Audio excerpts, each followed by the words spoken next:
Cumprimento a igreja com a paz do Senhor. Amém.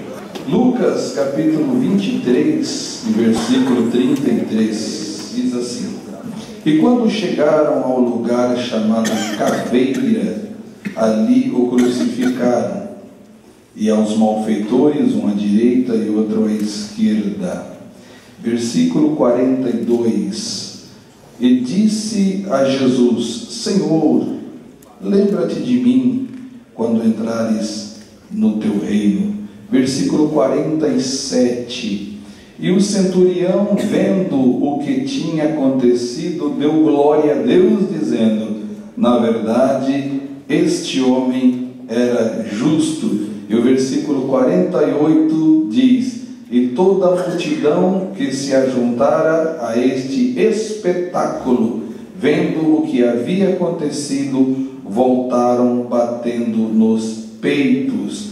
Ainda em Mateus capítulo 27, alguns versículos, na mesma narrativa bíblica, Mateus capítulo 27, vamos ler mais 3, versículo de número 29, versículo 39, 41 e 42 de Mateus 27. O versículo 39 diz assim: E os que passavam blasfemavam dele, meneando as cabeças. O 41 diz: E da mesma maneira também os príncipes dos sacerdotes, com os escribas e anciãos e fariseus, escarnecendo, diziam.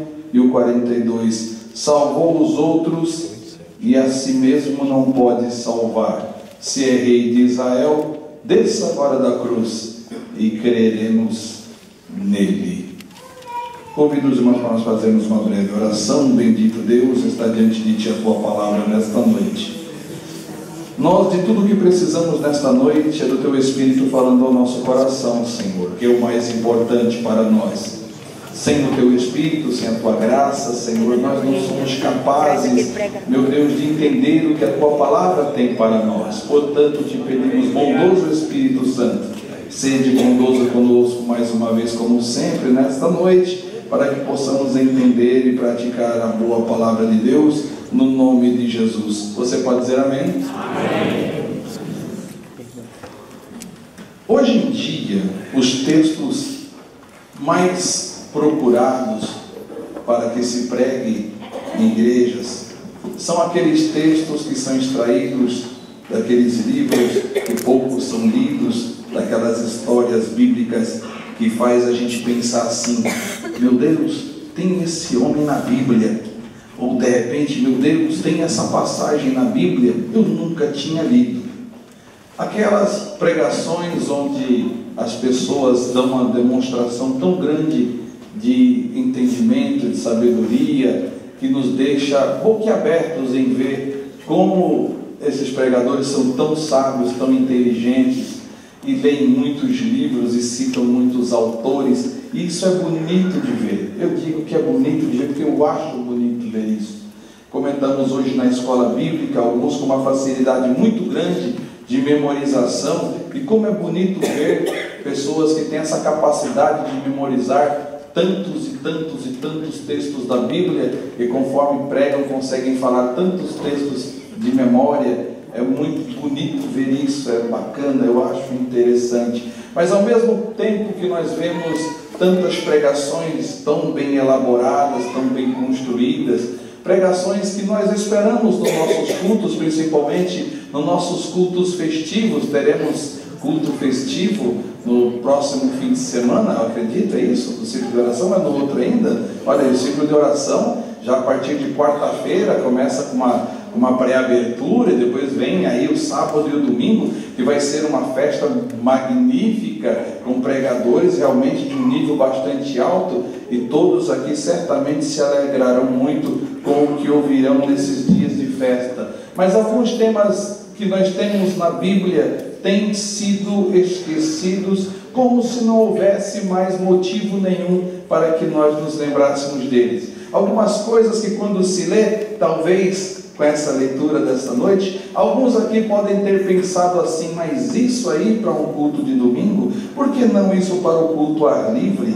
Ou quem sabe para um culto do amigo, um culto onde tem bastante gente que não é evangélica? Que necessidade tenho eu, que já sou cristão, em saber alguma coisa a mais da crucificação? Talvez esse texto bíblico cause desinteresse em grande parte dos cristãos da nossa era moderna. Falar sobre crucificação já não me chama mais tanto a atenção. Parece que não mexe mais comigo e isso se tornou desinteressante. Isso, para mim, causa uma grande preocupação.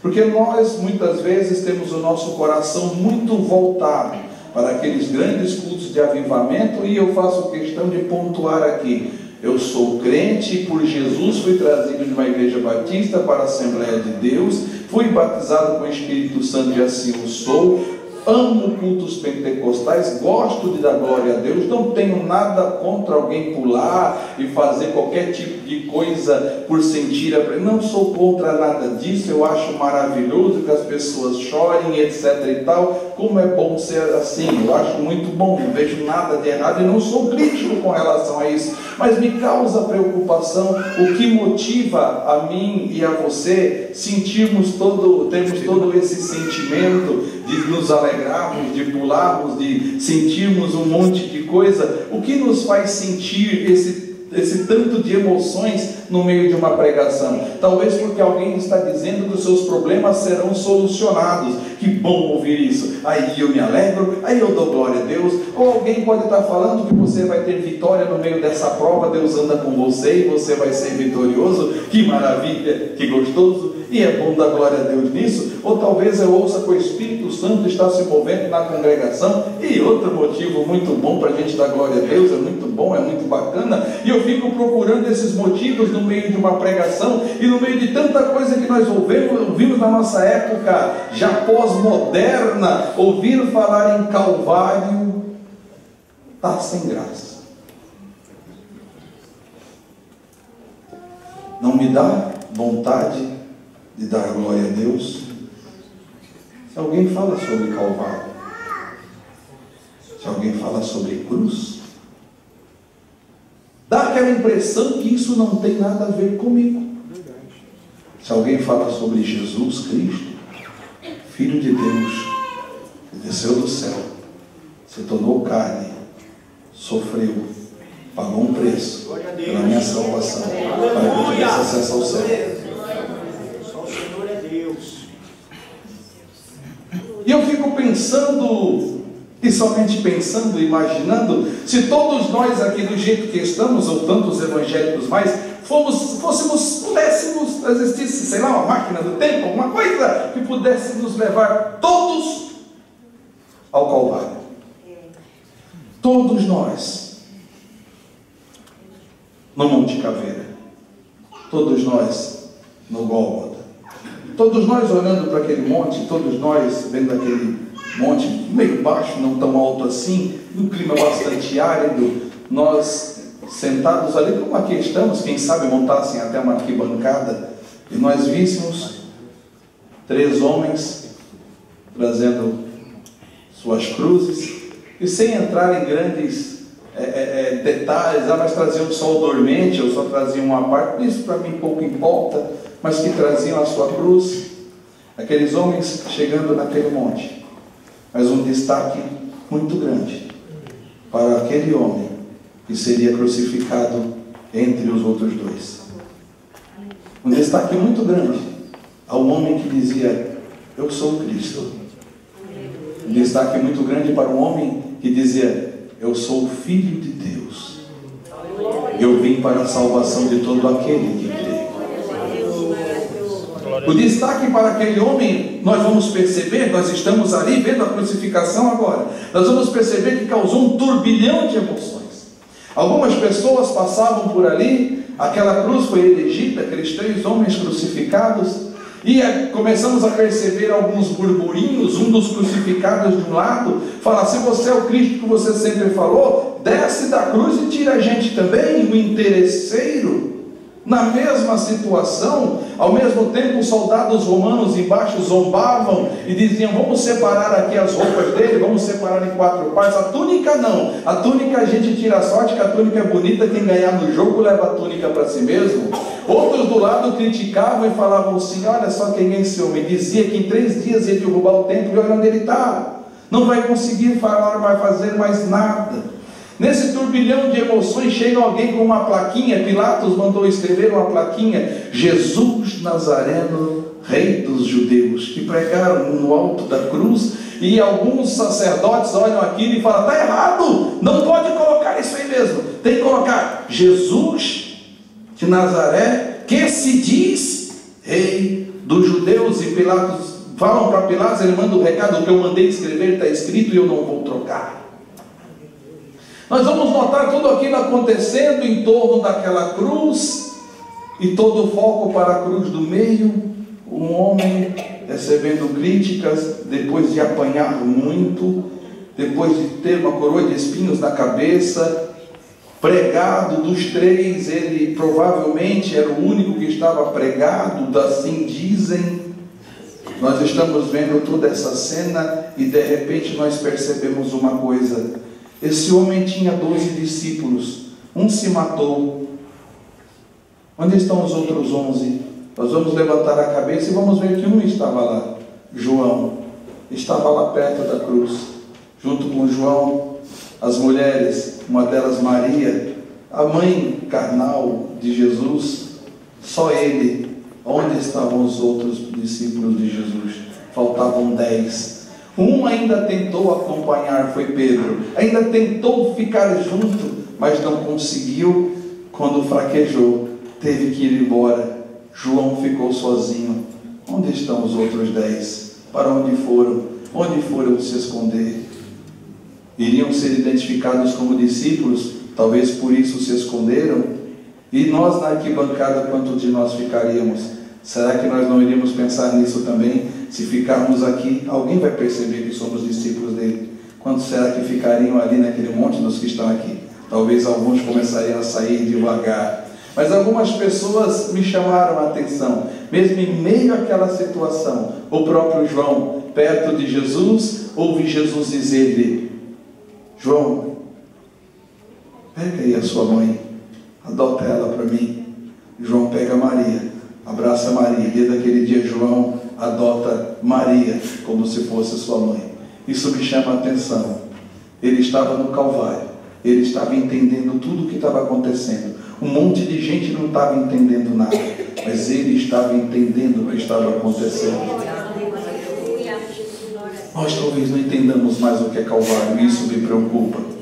Entre os homens que estavam ali no Calvário, me chama a atenção um homem que andava escondido, discípulo de Jesus, político, mas não queria chamar a atenção, ficava de lado, escondido, não queria que as pessoas soubessem. Mas no Calvário, no momento pior, ele foi chegando perto, e quando Jesus expirou na cruz, ele vai até Pilatos e diz: entrega o corpo dele para eu sepultar, eu quero sepultar o meu Senhor.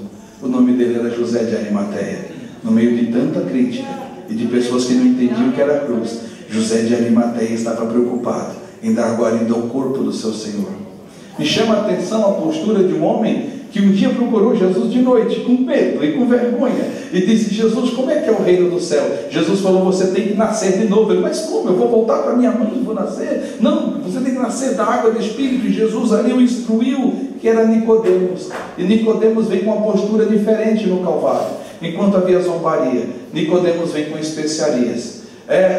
Não se sabe ao certo, mas o Dr. Champlin diz e afirma que ele veio aproximadamente com 45 quilos de especiarias. Muita especiaria, perfumes, óleos, essências aromáticas para embalsamar o corpo de Jesus. E por que tanto isso? E por que tanto peso? E por que tanta coisa? E por que essa quantidade? Porque dentro da cultura judaica, quanto maior era o investimento na hora de embalsamar o corpo e prepará-lo para o cemitério, maior maior era o sinal de que aquela pessoa tinha honra. Quanto mais se gastava, e o valor não se diz, mas era impressionante. Quanto maior o valor dedicado àquela pessoa, estava indicando o tamanho e a postura e a honra que aquela pessoa tinha. E Nicodemos queria deixar isto bem claro. Nós às vezes não entendemos isso.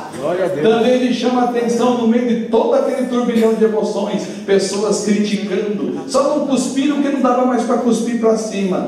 Um homem que estava crucificado ao lado olha para Jesus e diz: Senhor, lembra-te de mim quando entrares no teu reino. E Jesus olha para ele e diz: ainda hoje estarás comigo no paraíso. Glória a Deus. Aleluia, glória a Deus. Glória a Deus. Algumas pessoas aqui estão começando a enxergar o Calvário, estão começando a enxergar a cruz. E um homem que me chama a atenção, mais um dos que me chamam a atenção nesse texto bíblico, um centurião romano, responsável por uma equipe de 100 soldados. Ele está na crucificação, acompanhando passo a passo daquela crucificação. E quando Jesus fala a frase mais emblemática que ele falou durante a história, Tetelestai, está consumado, e ele entrega o seu espírito nas mãos do Pai. A natureza vibra com aquele acontecimento. A natureza não se contém com aquilo. Jesus havia sido crucificado aproximadamente 9 horas da manhã. Meio-dia o céu travou, escureceu, virou trevas. E quando Jesus entrega seu espírito, vem um terremoto muito grande. O véu do templo se rasga no meio. A natureza chora. O Filho de Deus glória. E aquele centurião, responsável por 100 soldados, exército romano cruel, ele olha para o Calvário e diz: verdadeiramente este homem era o Filho de Deus. Aleluia! Glória a Deus! Nós estamos diante da cruz. Nós estamos diante da cruz. No momento em que Jesus morre, as mulheres se afastam um pouco de perto da cruz. De repente João pega Maria, vem trazendo Maria devagarzinho, Madalena vem junto, Salomé vem junto, outra Maria, se afasta um pouco da cruz, encosta na cruz José de Arimateia e Nicodemos para começar a tratar dessa situação. Elas ficam observando um pouco mais de longe os acontecimentos que vão se desenrolar daí para frente. E quando isso acontece, a Bíblia diz, e só João narrou isso, que uma multidão começa a deixar o Calvário, batendo no peito. E o que significa isso dentro da cultura judaica? Vocês vão lembrar daquele publicano, da parábola do publicano e filisteu, que o publicano e o fariseu, quando o fariseu diz para Jesus, diz na sua oração: eu sou dizimista, eu oro, eu faço e aconteço, e o publicano bate no peito e diz: tem misericórdia de mim que sou pecador. Bater no peito é sinal, demonstração de aquebrantamento. E a tradução bíblica King James diz que o povo batia no peito e chorava. Aleluia! Ao ver a crucificação, ao ver a cabeça de Jesus tombar, o seu sangue se esvair, gota a gota, se derramando pelo tronco central da cruz até o chão.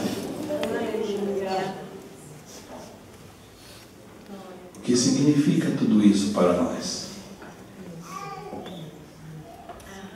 Talvez alguns ainda estejam pensando, e alguns vejam depois pela internet e digam isso: isto não é pregação para o culto de domingo.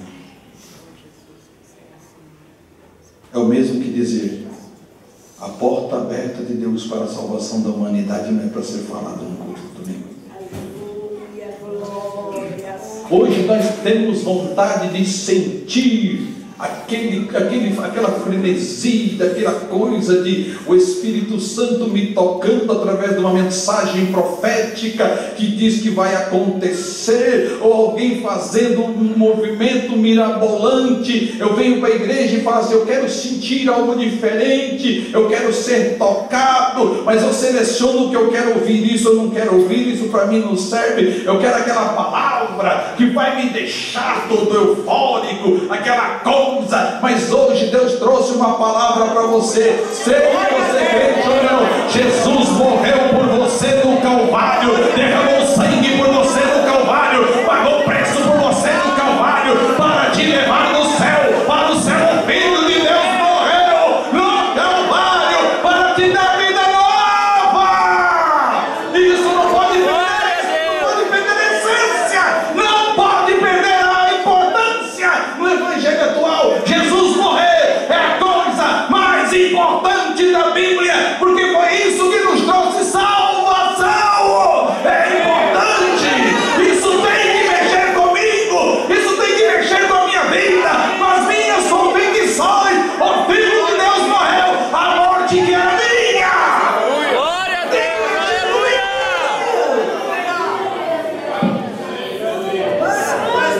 Se isso não mexe com a minha vida, o que é que vai mexer? Aquelas pregações que faz a gente pular no domingo e esquece de tudo na segunda. Se o Calvário não transforma a sua vida, nada vai transformar, nada. Ele morreu por você, Glória a Deus. por você, por mim, por nós.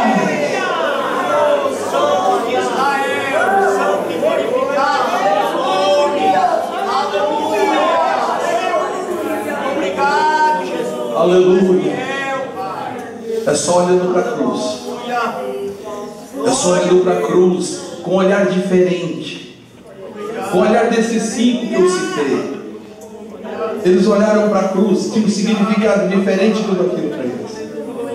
Eles não estavam vendo a cruz como o fariseu estava vendo, como o saduceu estava vendo, como o sumo sacerdote estava vendo, como os outros soldados romanos estavam vendo, como os judeus tradicionais estavam vendo. Eles não estavam vendo a cruz dessa forma. E nós também devemos ver a cruz de uma forma diferente. A cruz é a manifestação maior do amor de Deus por nós. E quando eu entendo o amor de Deus por mim através da cruz, aí eu começo a entender o que é graça. Aleluia. Graça. Glória a Deus. Eu não merecia. Verdade, Deus. Existe um poema muito antigo. Eu gosto desse poema, porque eu acho que eu entendo que quem escreveu, eu entendo o que ele quis dizer. Eu entendo. Ele fala nesse poema, não me lembro, eu vou só citar. Ele fala neste poema que Jesus nasceu num lugar que não era dele, foi criado num lugar que não era dele. Ele cresceu, não foi no lugar que ele nasceu. E ele, depois de grande, ele vai morar numa casa que não era dele, em Cafarnaum. E quando ele já está no seu ministério, ele vai fazer a Santa Ceia num cenáculo também emprestado, que não era dele. Entra em Jerusalém num jumento que não era dele. Mas uma coisa ele pegou para ele e assumiu para ele: a cruz que era sua e minha. É verdade, Pai.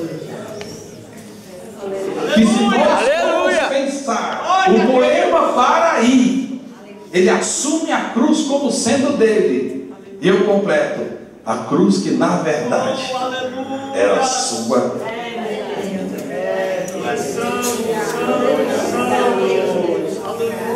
Aleluia, glória a Deus. E o pior de tudo é que se nós quiséssemos pagar a salvação com a nossa vida, já que assim é no céu, então eu vou me matar para ser salvo. Não funciona.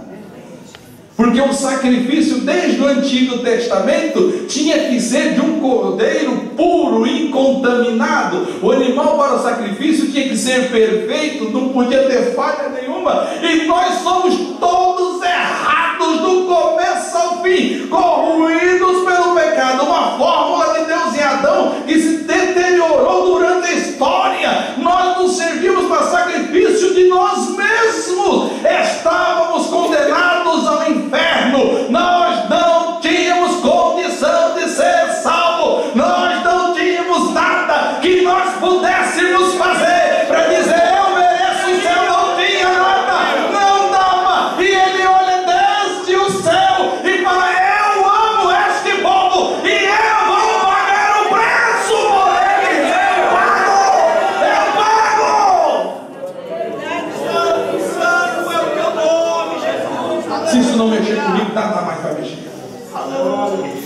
não entrar no meu coração, nada mais entra. Se eu não entender esta graça, este favor de Deus, sendo que nós não tínhamos o que fazer para merecer isso, e não temos o que fazer para merecer. Se isto não falar comigo, nada mais vai falar. Não se quer uma palavra dessa num congresso. Meu Deus, me livre. Eu quero uma palavra impactante. Meu Deus, se essa não for, o que vai ser? Eu não quero esta palavra num avivamento espiritual, porque eu quero uma palavra que fale no meu coração. Se essa não falar, o que vai falar? Ele morreu por você. Eu me lembro de uma vez, eu era líder de jovens e tinha uma menina na igreja. Eu contei isso aqui uma vez, mas algumas pessoas precisam ouvir isso. O nome dela era Luciene, uma menina dedicada, uma bênção na presença de Deus. E ela começou a trabalhar com crianças, muito dedicada na igreja, muito dedicada. E ela acabou ganhando uma menina, uma vizinha, amiga dela, de escola, aceita eu, ganhou uma menina para Jesus. A menina começou a vir para a igreja, toda torta, toda atabalhoada, assim, nova convertida, e tentando se acertar. E a Luciene não abria a mão dela, e andava com ela, trazia ela para a igreja, aquela coisa, né? Primeiros passos, e se ajeitando por ali. E um dia as duas estavam na feira fazendo compras, que as duas depois não se largavam, a Luciene cuidando dela nos primeiros passos. Mas essa menina tinha um namorado, e esse namorado, quando a menina aceitou Jesus, ela falou assim: olha, eu agora não posso mais, então estou na igreja, não dá para fazer o que eu fazia mais, e não faz mais parte da minha vida. O namorado não aceitou isso, falou: se você não é minha, você não vai ser de ninguém. Ficou aquele monte de ameaças, e estavam as duas na feira, comprando alguma coisa na feira, a Luciene comprando coisas, e a amiga, eu não lembro o nome dela, do lado, conversando as duas. Num dado momento, a Luciene pega o que ela comprou na feira, abre a sacola e se abaixa para arrumar as coisas na sacola, e a amiga fica em pé do lado dela. No meio da feira vem um cidadão que era ex-namorado da menina, puxa um revólver e dispara contra a menina no momento exato em que a Lu tinha acabado de arrumar as coisas na sacola e se levanta. Ela tomou um tiro na cabeça e morreu praticamente instantaneamente. O sepultamento dela, muito triste esse sepultamento. Essa amiga abraçava o caixão, chorava, chorava, chorava. Ela dizia: era eu que era para estar aí, não você. Era eu que era para estar aí, não você. A gente olhava aquele e chorava, não tinha o que falar, porque era isso. O tiro era para ela. A outra se levantou, a melhor amiga, e ela chorava, dizia: isso era para mim. Era eu para estar aí, não era você. Mas talvez, só digo talvez, porque eu não posso julgar ninguém, quando nós pensamos em Jesus no Calvário, nós não pensamos: era eu que era para estar ali. Não, Senhor. Esse preço era para eu pagar e não, Senhor. Essa morte era minha e não do Senhor. Essa cruz era minha e não do Senhor. Eu que devia estar neste lugar, não meu Senhor. Eu não sinto mais isso na minha alma. Eu não sinto mais isso no meu coração. Mas independente do que você ou eu sintamos no nosso coração, eu quero lhe dizer uma coisa: Deus amou o mundo de tal maneira que deu seu Filho unigênito, para que todo aquele que nele crê não pereça, mas tenha vida eterna.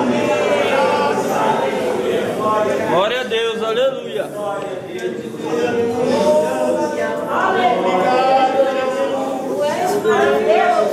Romanos 5, 7 e 8 diz o seguinte: porque apenas alguém poderá morrer por um justo, pois poderá ser que pelo bom alguém ouse morrer. Mas Deus prova o seu amor para conosco em que Cristo morreu, sendo nós ainda pecadores. Glória a Deus, aleluia.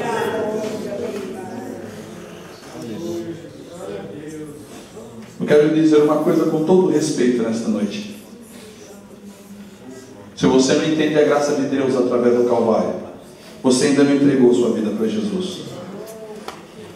Eu sou crente, batizado, tenho cartão de membro. Se você não entende a graça de Deus, um Deus, e sendo Deus, não teve por usurpação ser igual a Deus, como está em Filipenses 2, e vindo pelos 6, 7, 8, 9, mas aniquilou-se a si mesmo, tornando-se o mais miserável entre os homens, indo até a morte de cruz, por você. Você ainda não entregou a vida a Jesus, você não entende o que é graça de Deus, você não entende o que é graça de Deus. Eu vou lhe dizer mais, talvez você tenha vergonha disso, e você não faça. Talvez você tenha vergonha, isso é problema seu, não é meu. Mas talvez no apelo você devesse levantar a sua mão e entregar a sua vida para Jesus. Eu estou falando com crente, estou falando com você de cartão de membro, estou falando com você que lê Bíblia, estou falando com você que deu seu crente a Jesus, vai tomar o testemunho lá fora. Estou falando com você. Você não entendeu o que é Calvário e graça de Deus, e talvez no apelo você tenha que levantar a mão e dizer: Jesus, eu entrego a minha vida a Ti, porque agora eu entendi o que é graça e o que é Calvário. Só o Calvário te faz entender o que é graça de Deus, meu querido. E os crentes modernos não entendem mais o que é graça, não entendem mais a simplicidade do Evangelho, só querem coisas grandes e complicadas, e coisas, eu quero um negócio assim.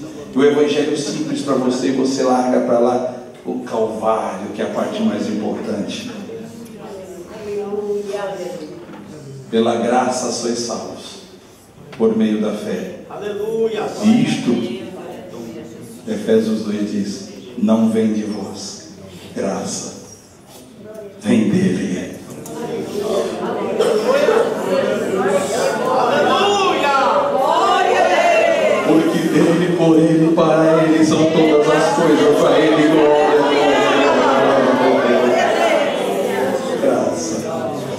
É graça, é o que eu não mereço.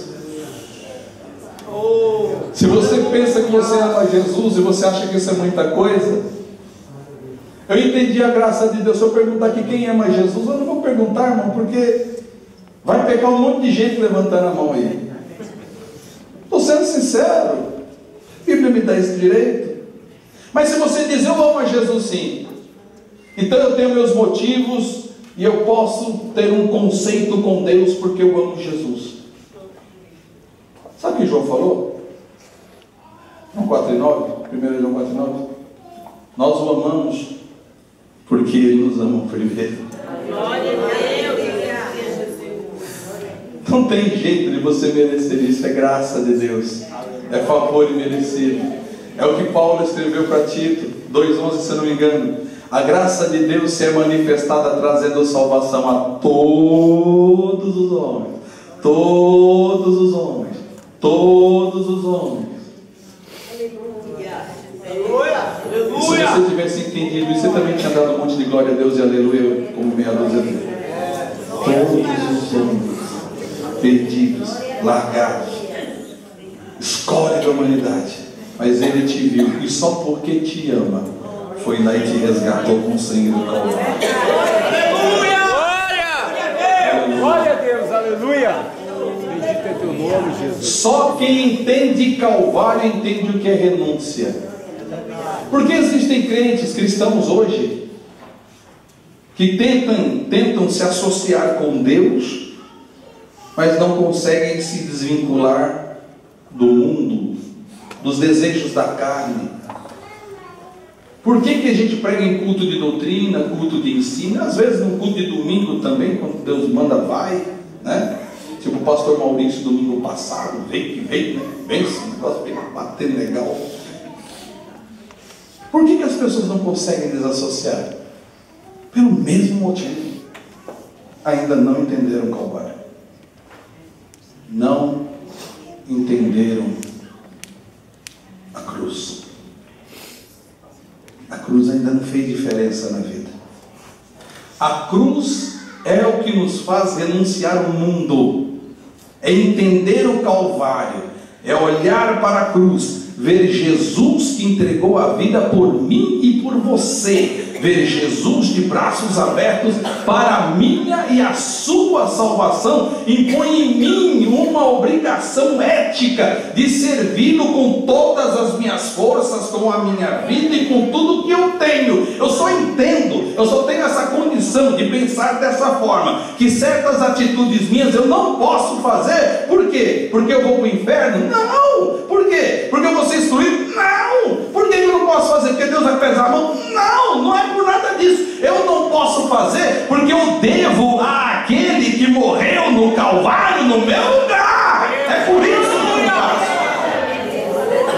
Eu não preciso que Deus faça mais nada por mim. Está se criando essa cultura. Ah, Senhor, se o Senhor é na minha vida, o Senhor vai abrir a porta. Não, Deus, crente, Deus já fez o máximo, Ele já fez o ápice, Ele já fez o tudo.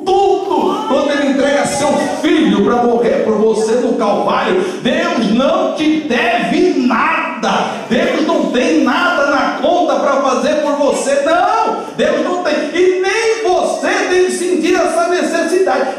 Eu sirvo a Deus e Deus não faz. Deus não tem que fazer. Quando você pensar nisso, pense na África, pense na Nigéria, pense em Angola, que tem irmãos nossos de fé tomando tiro na nuca porque é crente, sendo queimado, trancado dentro de igreja porque é crente, sendo perseguido na rua porque é crente, sendo decapitado porque é crente. E você vai nesse pessoal, está morrendo por quê? Porque na hora alguém pergunta, nega Jesus, e ele fala, eu não posso negligenciar aquele que deu a vida por mim no Calvário. É o único motivo, irmão. Ninguém serve a Deus por medo. Deus não é terrorista. Ou você me serve, eu arranco sua cabeça. Não! Ele fez o que tinha que fazer. Entregou o seu filho. E se você entende o Calvário, você fala, eu não tenho como pagar isso. Eu dou toda a minha vida, o meu ser, o meu coração, o meu entendimento. Eu dedico tudo a Deus. Ainda eu estou devendo. O que Deus tem para fazer por mim? Ele não precisa fazer mais nada. E se eu ficar na miséria, e se eu ficar doente, e se as coisas der tudo errado, Ele morreu por mim no Calvário. Não foi para eu ser rico, foi para eu morar no céu. Para eu estar com Deus.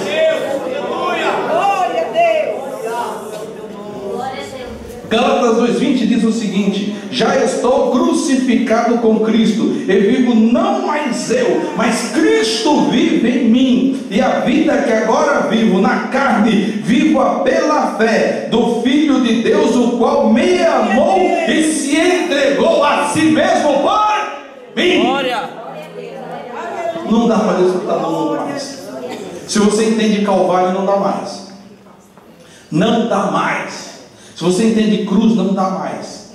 E se você consegue se associar com o mundo ainda, é porque na hora do apelo você precisa falar, Jesus, eu estou entregando a minha vida a Ti.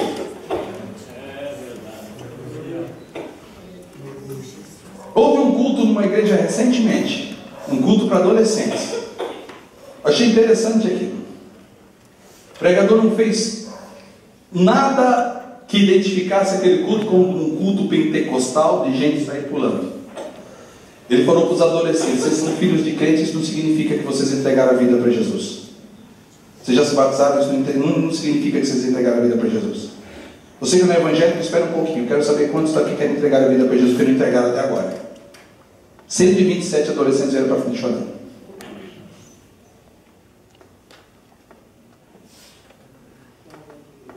E por que não veio nenhum adulto? Porque não tinha medo, só tinha adolescente aqui. Senão eu também. Você responda para você mesmo. Se você estivesse lá, você ia admitir que você ainda não entregou a sua vida para Jesus? Sua vida ainda é sua. Você faz da sua vida o que você quer. Quando você olha para Calvário, fala, tá bom, Jesus morreu ali por mim. Isso não pesa nada. A Igreja Católica tem um ensino, e eu já vou encerrando ali. A Igreja Católica tem um ensino que diz que as pessoas mais purificadas, mais santificadas, elas recebem um estigma. E o que é esse estigma? O pensamento católico. a pessoa recebe uma marca, igual a marca que Jesus recebeu na cruz. A pessoa pode receber até 5 estigmas, que são 5 marcas, uma em cada mão, uma em cada pé dos cravos e o furo da lança do lado. Mas não existe ninguém no mundo que tenha 5 estigmas. Pessoas que têm 2, e aqueles que é a maior santidade, tem 3, que aparecem espontaneamente. Isso é o ensino católico. E o nosso ensino cristão? Nosso ensino cristão, se você olhou para o Calvário e entendeu o sacrifício de Jesus no Calvário, aquele entrou no seu coração. Você na multidão, você bateu no peito e falou assim: misericórdia de mim, Senhor, que sou pecador. E você se aquebranta quando você pensa em cruz. E quando você participa da Santa Ceia, e você ouve alguém lendo na Bíblia o que Jesus falou nos Evangelhos: esse é o meu corpo que é partido por vós, fazei isto em memória de mim. E quando você pega aquilo, dá vontade de chorar. Ou quando você pega o cálice e você ouve a leitura da Bíblia: esse cálice é o Novo Testamento do meu sangue, fazer isso em memória de mim. Você tem vontade de chorar. Se você entende isso, isso significa que quando você olhou para o Calvário, entendeu o plano da salvação na sua vida, e entendeu que você não consegue, não pode mais se associar ao mundo, porque você foi mortificado com Cristo no Calvário, você recebe uma marca direto de Deus, o selo do Espírito Santo da promessa. Pá! E Deus fala: ele pertence a mim e eu sou o seu Deus, e na eternidade, eternidade, de eternidade, eternidade, eu serei seu pai e ele me será por filho. Você vai participar da eternidade com Deus, e você não precisa de uma marca na mão, uma marca no pé, uma marca na costela. Você tem uma marca no coração dado por Deus, porque você reconheceu a Jesus como teu Senhor e entendeu que o sangue vertido no Calvário foi por você, a cruz foi carregada por você, o sangue derramado foi por você, a vida de Jesus foi por você. E quando você entende isso, meu filho, a marca que Deus põe na sua vida, o inferno não pode tirar, a sociedade não pode tirar, o pecado não pode tirar. Você se torna povo de Deus, propriedade peculiar de Deus, porque entendeu o Calvário e a graça de Deus e se desassociou do mundo. É isso que pega. E a última coisa, falando bem rápido, glorificado é o nome de Jesus. O único louvor verdadeiro, o único louvor verdadeiro, vem daquele que entendeu o Calvário. Se você não entendeu o plano de Deus para a salvação da sua alma, o louvor que você presta a Deus não é de verdadeiro adorador.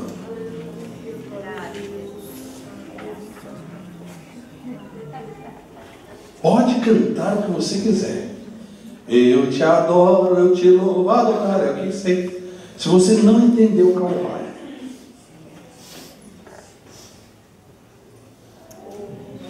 seu louvor não faz sentido para Deus.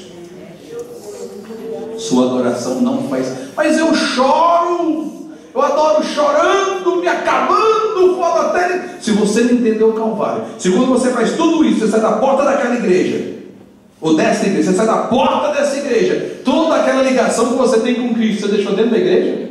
Para viver a vida sua, e você diz: a minha vida me pertence, eu faço dela o que eu quiser, eu peco, eu faço, e depois eu chego para Deus: ah, Deus, a carne é fraca. Deus disse que é permitido pecar, porque a carne é fraca. A Bíblia diz: sujeitai-vos a Deus, resistir ao diabo e ele fugirá de vós. Deus não fala assim: a carne é fraca, então pode. Não. Se você não entendeu o Calvário, o mesmo texto de Filipenses, que diz que Jesus, sendo Deus, não teve por usurpação ser igual a Deus, mas aniquilou-se a si mesmo, submeteu-se, sendo o mais miserável dos homens, e foi até a morte de cruz, para que ao nome de Jesus se dobre todo o joelho, o glória, o céu, na terra e em cima do céu. Glória a Deus, aleluia. Para que o nome de Jesus se dobre todo o joelho dos que estão no céu, na terra e embaixo da terra. E aí vem a adoração. E toda língua confesse que Jesus Cristo é o Senhor, para a glória de Deus Pai.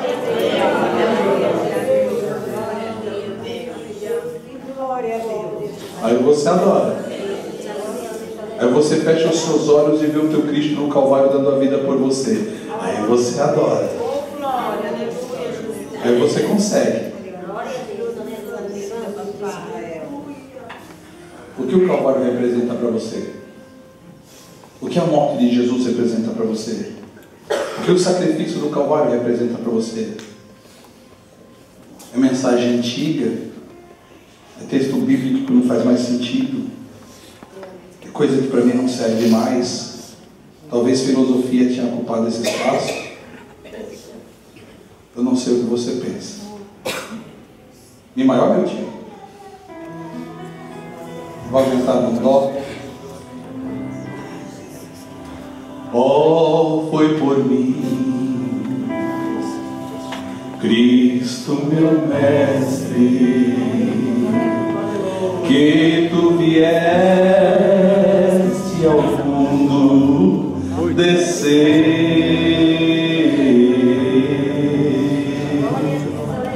Oh, foi por mim que tua vida imaculada vieste entregar.